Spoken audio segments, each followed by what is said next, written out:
that's going to hit a lot of notes we've been hearing about is next from Julian Carver, who's a venture partner at New Zealand Capital Strategies and Chief Information Officer for the Canterbury Earthquake Recovery Authority.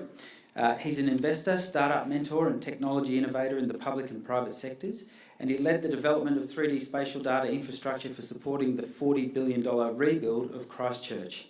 In 2011, Julian worked with the Government Data and Information Reuse Secretariat to develop New Zealand's Declaration on Open and Transparent Government. He's an active angel investor and a venture partner in New Zealand Capital Strategies, an investment management firm based in Christchurch, New Zealand. Ladies and gentlemen, would you please welcome to the stage Julian Carver.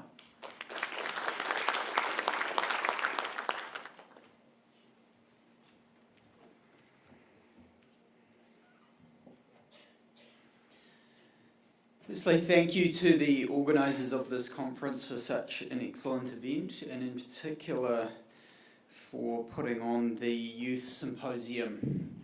I spoke there yesterday and was struck by the attribute that young people have, which is critical in, I think, building the future.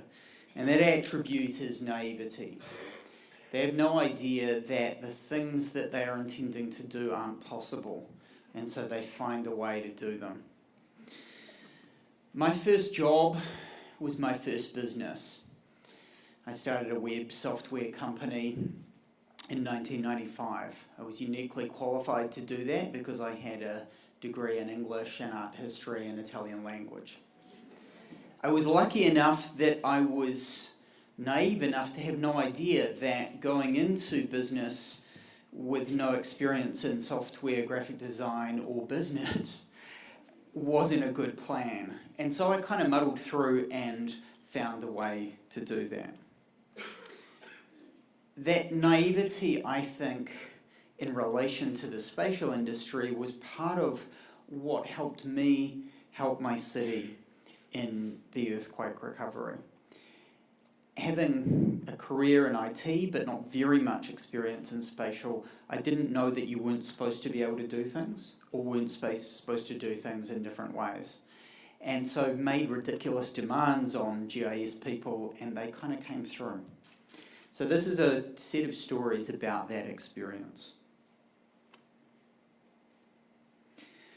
So as you know, we had an earthquake in 2011 in Christchurch. In practice, we had 10,000 earthquakes.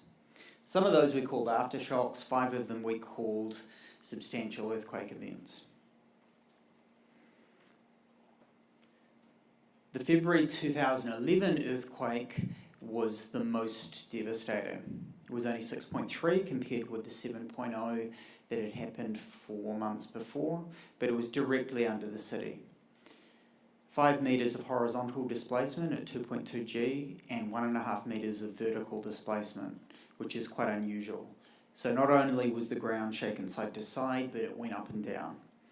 And going up and down at the same time as side to side is not very good for buildings or below the ground infrastructure or houses or people's mental health.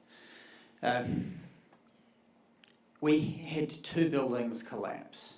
We lost 185 people in the earthquake, and the very large majority of them were buildings that collapsed.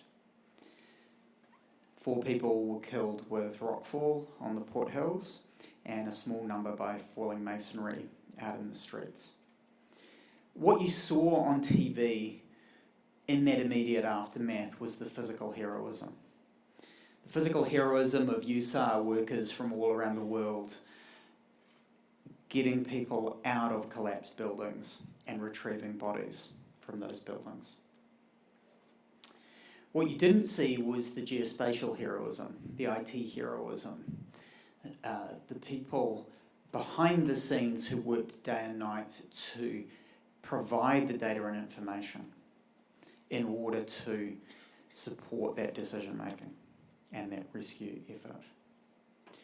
What also you didn't see publicly was what we got right and what we got wrong. So we had huge challenges in investigating buildings, or at least making sure that they'd been checked off as investigated for people who've been injured or killed, because it's really damned hard to determine what the name of a building is or its address when the facade of the building has fallen off. And we didn't have accurate integrated data on land parcels, buildings, dwellings and addresses. And if we'd had that kind of enhancement to the existing data infrastructure, life would have been a lot easier. One of the big challenges we had was the way that the land performed. So Christchurch is a city built on a historic swamp. There are areas of very strong, robust gravels, and in the same street there can be areas of silt and sand. And in an earthquake, silt and sand below the ground has a disturbing habit of turning from solid into liquid and kind of squidging out in these big liquefaction volcanoes and filling up houses and streets and causing cars to sink like this.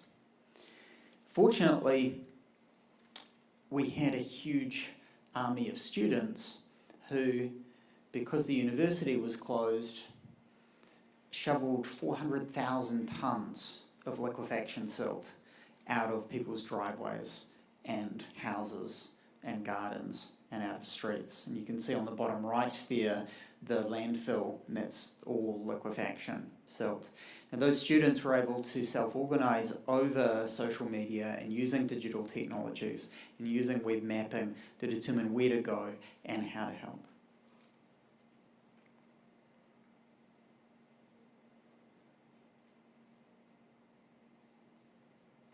So a huge amount of damage to physical infrastructure. Half of the roads, a third of the sewer system, wastewater, stormwater, water supply and electricity, all massively damaged. My house was without water for 2 weeks, without power for a week, without sewage for 2.5 weeks, and that was about average.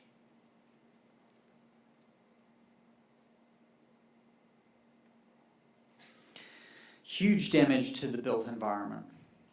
So, city of 400,000 people, about 200,000 residences, almost all of them damaged. 8,000 properties, houses on land that was too badly damaged to repair.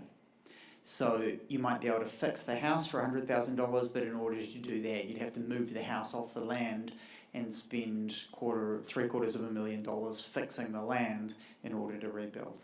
So not an economic return on doing that, so the government offered citizens to pay them their 2007 rateable valuation and acquired about 8,000 properties.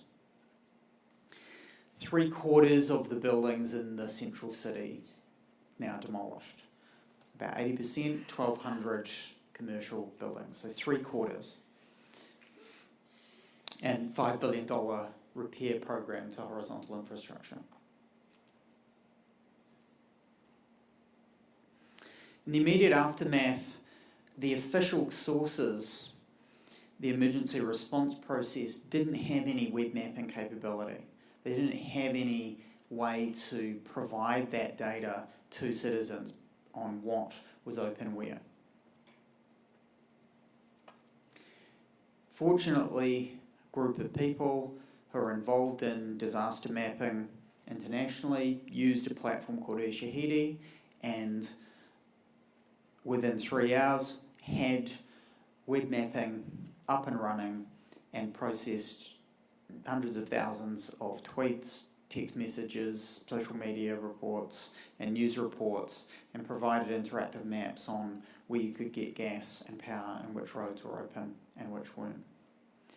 In that immediate disaster response, the emergency services had done a stunning job of rehearsing all of the physical aspects of an emergency response that they needed to, and they did an incredible job. They had done very little of the rehearsing of the data that they needed and where they would get that data from and how they would get it and how they would manage it and process it. The Christchurch City Council's web servers and a lot of their computers were in their building, which was without power and wasn't able to be entered because it was unsafe. So in the months and years that have followed, those groups have worked well together.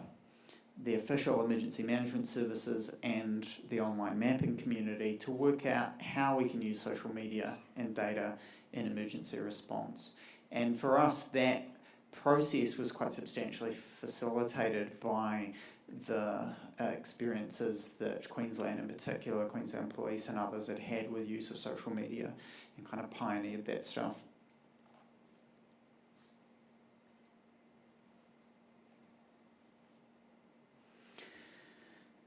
One of the things we needed to do early on in the disaster recovery was understand housing abandonment, housing occupancy. So those 8,000 houses that I mentioned, the government land zoned or as red zone, and in those areas they made the offer to buy houses from citizens. We did about 3/4 of that zoning in the first hit, and there was a whole set of other properties that might go green or might be red zoned, and so were deemed orange.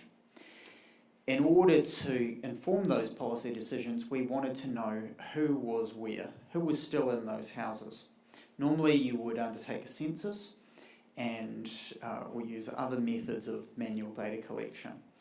Given that we had about 3 or 4 days to inform those decisions, that wasn't practical. So we got power metering data, low to no meter reads from private sector energy companies and postal redirects, and correlated that data. I don't know how many of you have tried to get commercially confidential data that has personal privacy implications in it from private sector energy companies.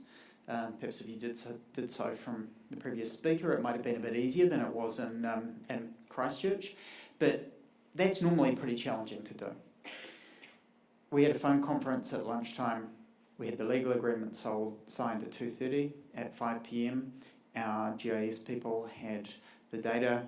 They stayed up till midnight, and at 9 a.m. the next morning, we had 64-page colour map book of the entire city, showing properties by likelihood of abandonment in front of the Minister and the Chief Executive. And that was only possible because of the pressure and intensity of the earthquake recovery and the fact that the Chief Executive had some extraordinary powers. But it was also only possible because we had data infrastructure. We had great cadastral records. We had adequate addressing data, and the power metering was geolocated such that that data could be pulled together really quickly. Now you compare that with Haiti, same magnitude earthquake as ours. They lost 100,000 people because of building standards. Buildings collapsed and killed people. But their recovery has been substantially impeded by the fact that they didn't have written records, and certainly not digital records, of land ownership, of property ownership. So the lack of that data infrastructure meant it was very hard to determine what could be rebuilt where, because nobody knew who owned the land.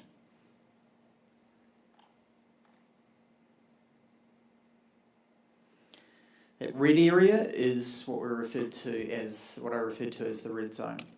So that was the area in which the land was too badly damaged. And what we know now is that some of those zoning decisions about building in those areas, we would have saved quite a lot of money if we hadn't allowed subdivisions in those areas.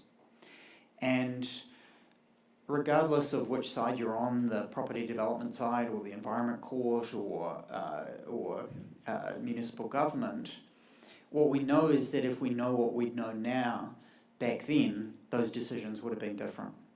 And that was all knowable stuff. It was all able to be discerned, but the data hadn't been put together in a way that informed land zoning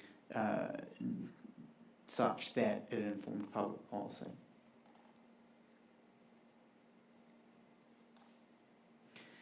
When we did the Christchurch Central Recovery Plan draft, the assumptions were that around 30% of the buildings would be demolished.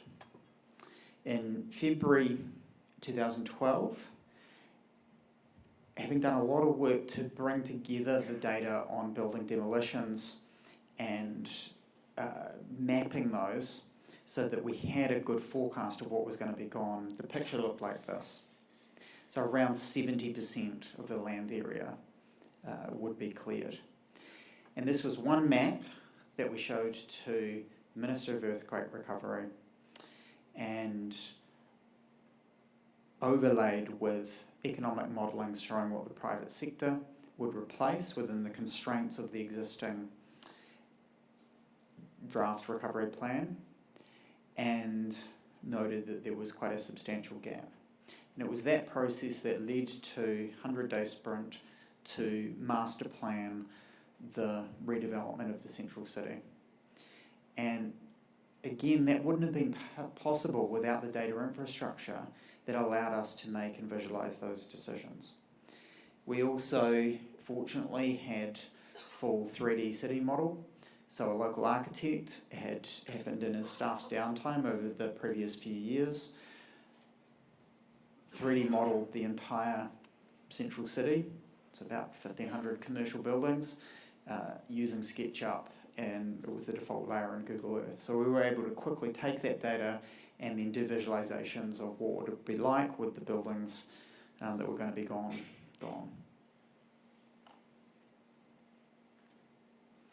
That led to the Canterbury Spatial Data Infrastructure Program, which I led for 2 years up until April this year, after finishing as Chief Information Officer at Sarah. And that program was designed to use spatial technologies and data to solve some of the really difficult intractable problems in the rebuild, in particular that involved or required the agencies to work together.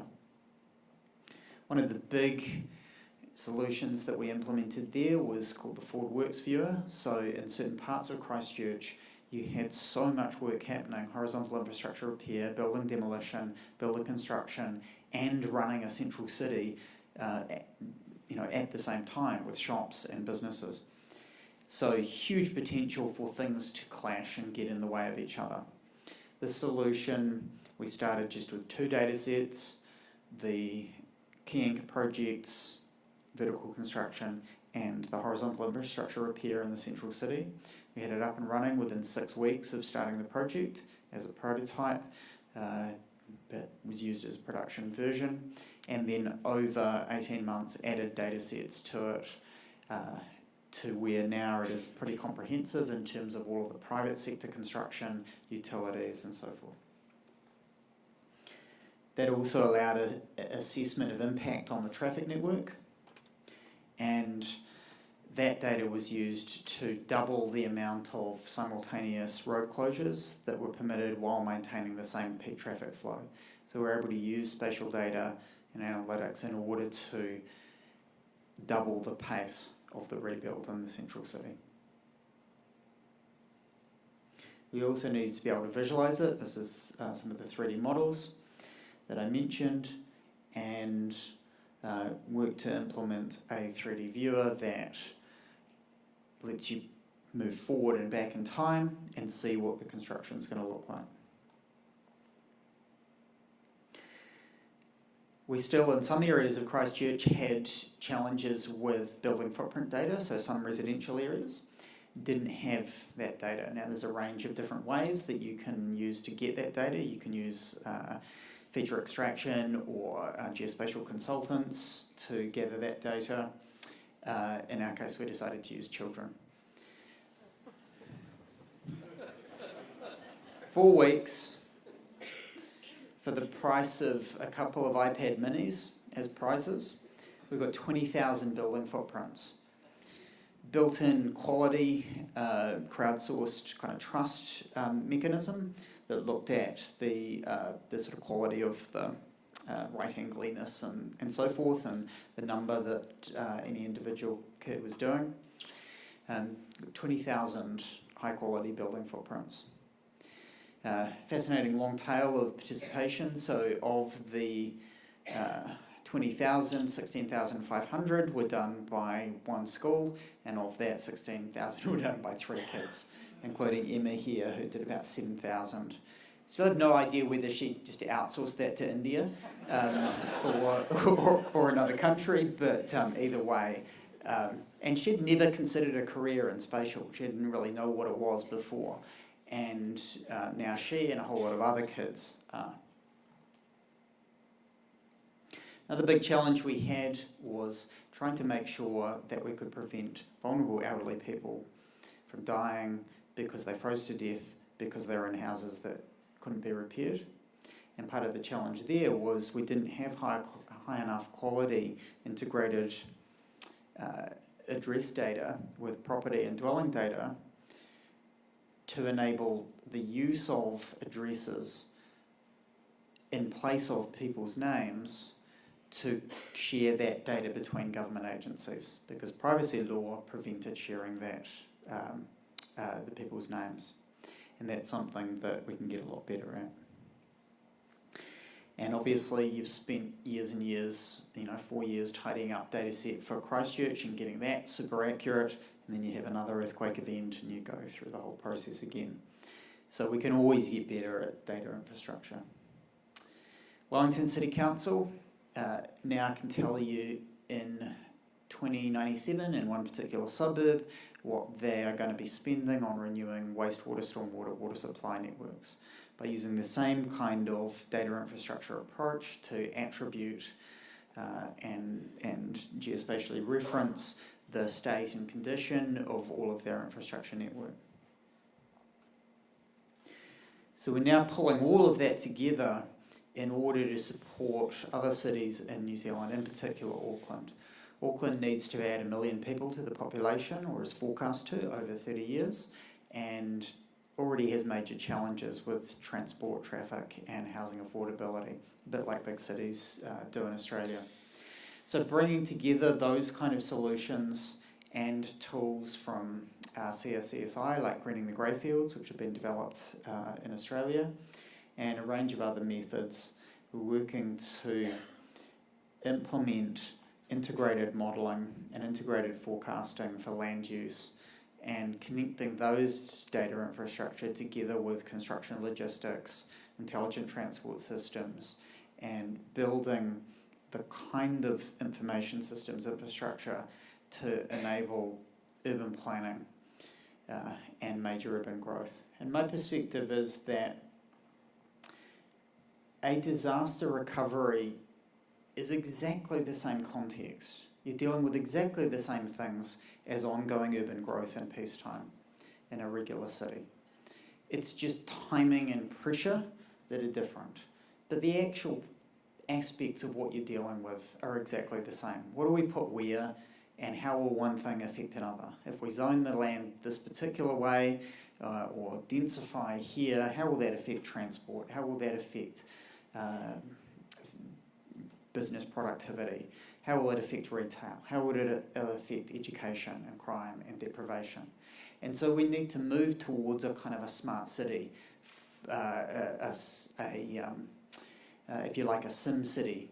And that's really useful in disaster recovery, but I think just as useful in ongoing urban planning.